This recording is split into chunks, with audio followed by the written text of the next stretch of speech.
House has voted to remove statues of Confederate leaders from the Capitol building. The legislation vote passed 305 to 113, and it now moves to the Senate. It comes as a number of statues and memorials of Confederate leaders and racist figures have been taken down across the country.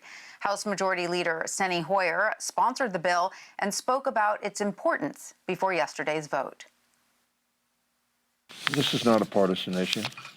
This is an issue about principles that America wants to lift up and display to the rest of the world. We have been, as so many presidents have said, a beacon.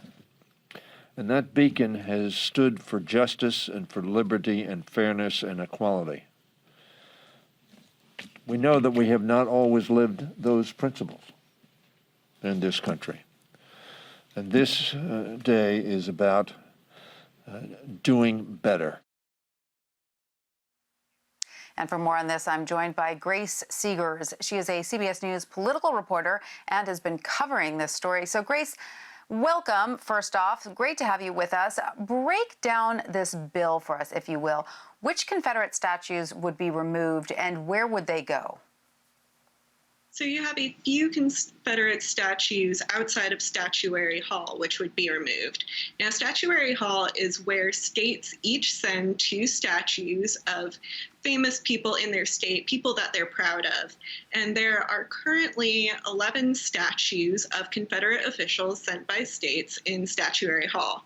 So what this bill would do would be to add to the rule, which allows for states to send statues to say that states can't send any Confederate officials, statues of Confederate officials.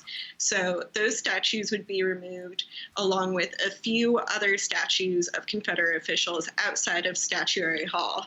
Now, these statues could either be returned to the state if the state requests them back, or they could be given to the Smithsonian Institution. So, Grace, this bill would also remove the statue of Roger Taney. And for people who might not know who he is, can you tell our viewers a little bit about his background and why the removal of his statue is significant?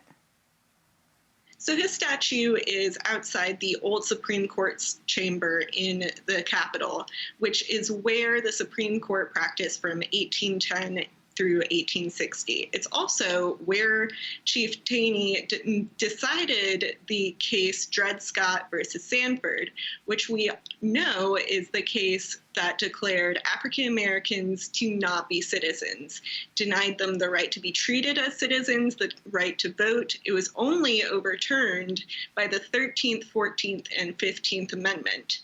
So this is considered one of the worst decisions ever made by the Supreme Court.